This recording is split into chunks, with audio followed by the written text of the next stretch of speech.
Hey, what's going on out there? Hope you all are doing well. First off, if you're not familiar with my channel, I'm a professional music producer, mixing and mastering engineer, and sound designer. I've been creating tutorials on YouTube for many years.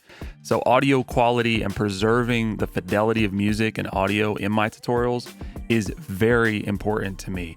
And if you clicked on this video, I'm sure it's important to you also. So let's dive in. We're going to cover two ways that YouTube processes the audio in your videos when you upload to the service.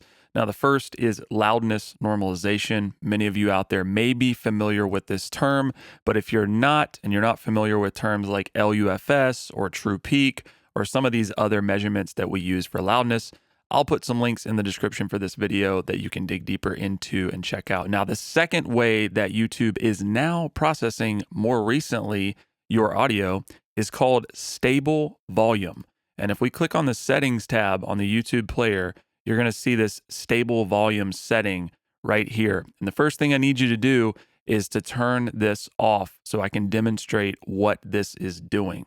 So go ahead and just flick that toggle, and then we can check out exactly what stable volume is and why this is really concerning for anyone that cares about audio fidelity. If we right click on any YouTube video and we go down to this stats for nerds menu, or stats for audio nerds in our case, you're going to see a section that says volume and then normalized, and you have two percentages. Now, this first percentage is just referring to this slider here wherever the viewer has that volume control set. Now, the second is the percentage of how much this is normalized. So you're going to see it says content loudness minus 4 dB, and this is playing back at 100%.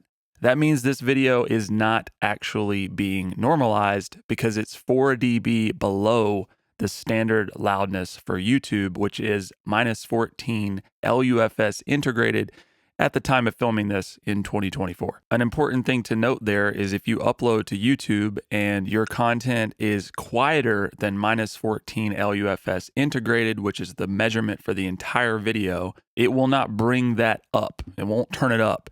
The only thing that will happen is if your content loudness is above minus 14 LUFS integrated, you'll see a positive number here in the content loudness, and it will bring it back, kind of like a master fader, to that minus 14 LUFS integrated reading for the entire video. Now, I want to note here that contrary to popular belief, loudness normalization does not degrade or reduce the quality or fidelity of the audio and the music in your videos. It will simply set the overall loudness, or the measurement we call LUFS integrated, to minus 14 LUFS. Now, let's talk about stable volume. This is something that I just recently discovered, and let me tell you, this is very concerning for audio professionals and enthusiasts. The only reason I even found out this existed was I uploaded a recent tutorial, and I'm playing it back, and I'm noticing something very peculiar. So those of you who follow my channel, you're aware, we cover a lot of very subtle, fine details. Let me play this part of the tutorial back with stable volume off, and then we'll turn it on to compare. Do it for my fam. Take notes, never did it for the quote. I do it for the love and the man up above, but I feel it in the sub. We are one in the same blood, and that's just for fun. Studio verses, lifting the curses, divine blessings, alleviate stresses.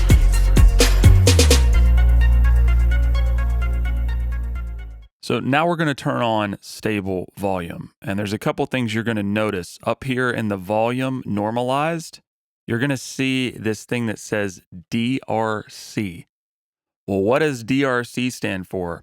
First, let's listen to what it does. Do it for my fam. Take notes, never did it for the quote. I do it for the love and the man up above, but I feel it in the sub. We are one in the same blood, and that's just for fun. Studio verses, lifting the curses, divine blessings, alleviate stresses.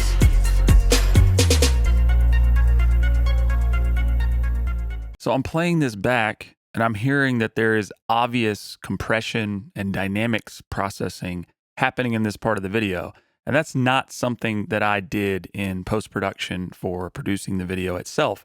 It sounded squashed dynamically. The loudness range is greatly reduced, and the overall program loudness was reduced.